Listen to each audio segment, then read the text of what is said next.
नमो शाक्यमुनि बुद्धाय। भगवान बुद्ध और उनका धम्म। तृतीय खंड। बुद्ध ने क्या सिखाया। भाग पहला। धम्म में भगवान बुद्ध का अपना स्थान। वीडियो क्रमांक 1। आइए इस वीडियो में देखते हैं भगवान बुद्ध ने अपने धम्म में अपने लिए कुछ भी विशेष स्थान नहीं रखा।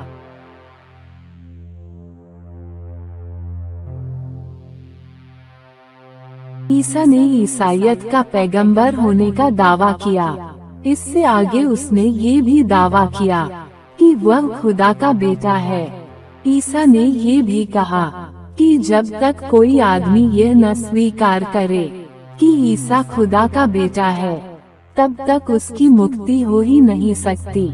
इस प्रकार ईसा ने किसी भी ईसाई की मुक्ति के लिए अपने आप को ईश्वर का पैगंबर और बेटा मानने की अनिवार्य शर्त रखकर ईसाइयत में अपने लिए एक खास स्थान सुरक्षित कर लिया। इस्लाम के पैगंबर मोहम्मद साहब का दावा था कि वह खुदा द्वारा भेजे गए इस्लाम के पैगंबर थे। उनका ये भी दावा था कि कोई आदमी निजात मुक्ति लाभ नहीं कर सकता जब तक वह ये दो बातें स्वीकार न करे। जो इस्लाम में रहकर मुक्ति लाभ करना चाहता हो, उसे यह स्वीकार करना होगा कि मोहम्मद साहब खुदा के पैगंबर हैं। जो इस्लाम में रहकर मुक्ति लाभ करना चाहता हो, उसे आगे ये भी स्वीकार करना होगा कि मोहम्मद साहब खुदा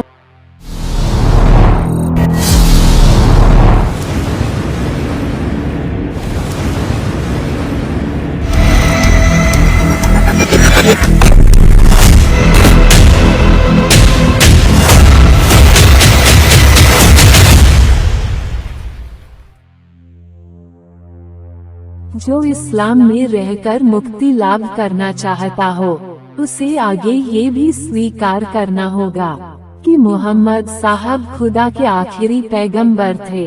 इस प्रकार इस्लाम में मुक्ति केवल उन्हीं के लिए संभव है जो ऊपर की दो बातें स्वीकार करें।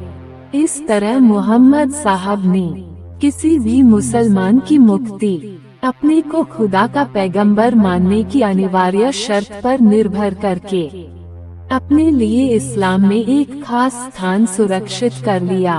भगवान बुद्ध ने कभी कोई ऐसी शर्त नहीं रखी। उन्होंने शुद्धोदन और महामाया का प्राकृतिक पुत्र होने के अतिरिक्त कभी कोई दूसरा दावा नहीं किया। उन्होंने ईसा मसीह या मोहम्मद साहब की तरह की शर्तें लगाकर अपने धर्म शासन में अपने लिए कोई खास स्थान सुरक्षित नहीं रखा। यही कारण है कि इतना वांग में रहते हुए भी हमें बुद्ध के व्यक्तिगत जीवन के बारे में इतनी कम जानकारी है। जैसा ज्ञात ही है कि भगवान बुद्ध के महापरिनिर्वाण के अनंतर राजगृह में प्रथम संगीति कॉन्फ्रेंस हुई थी। उस संगीति में महाकाश्यप अध्यक्ष थे।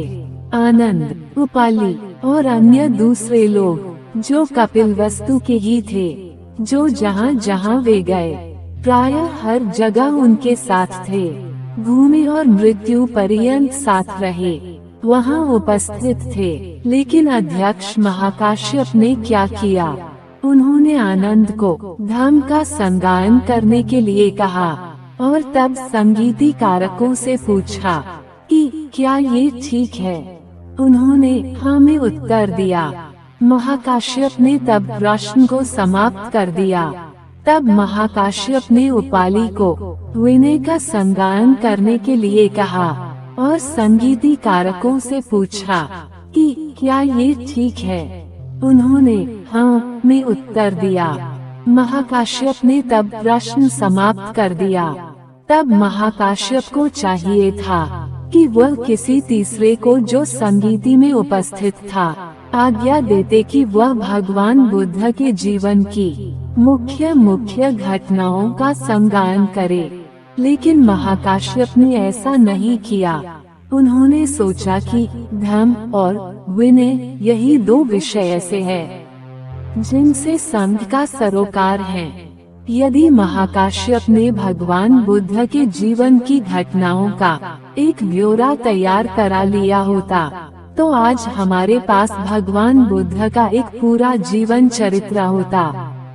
भगवान बुद्ध के जीवन की मुख्य घटनाओं का एक ब्यौरा तैयार करा लेने की बात महाकाश्यप को क्यों नहीं सूझी? इसका कारण उपेक्षा नहीं हो सकती।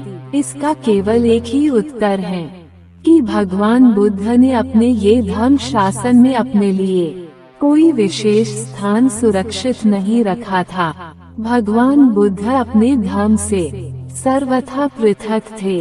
उनका अपना स्थान था, धर्म का अपना। भगवान बुद्ध ने किसी को अपना उत्तराधिकारी बनाने से इनकार किया। ये भी इस बात का उदाहरण या प्रमाण है कि वह अपने धर्म शासन में अपने लिए कोई स्थान सुरक्षित रखना नहीं चाहते थे। 2-3 बार भगवान बुद्ध के अनुयायियों ने उनसे प्रार्थना की कि वे किसी को अपना उत्तराधिकारी नियुक्त कर दें। हर बार भगवान बुद्ध ने अस्वीकार किया। उनका उत्तर था, धर्म ही धर्म का उत्तराधिकारी है। धर्म को अपने ही तेज से जीवित रहना चाहिए, किसी मानवीय अधिकार के बल से नहीं। यदि धर्म को मानवीय अधिकार पर निर्भर रहने की आवश्यकता है, तो वह धर्म नहीं। यदि धर्म की प्रतिष्ठा के लिए हर बार इसके संस्थापक का नाम रखते रहने की आवश्यकता है, तो वह धर्म नहीं। अपने धर्म को लेकर स्वयं अपने बारे में भगवान बुद्ध का यही दृष्टिकोण था।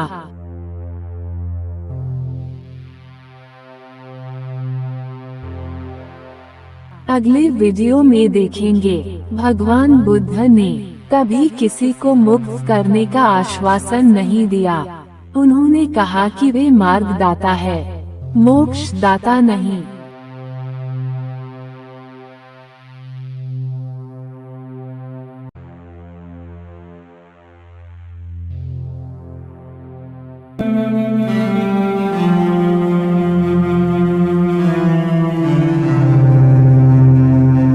दोस्तों, उम्मीद है कि हमारा ये छोटा सा प्रयास आपको पसंद आएगा। तो कृपया हमारे इस वीडियो को लाइक करें और अपने दोस्तों को शेयर करें। और हाँ, चैनल को सब्सक्राइब करना ना भूलें। धन्यवाद।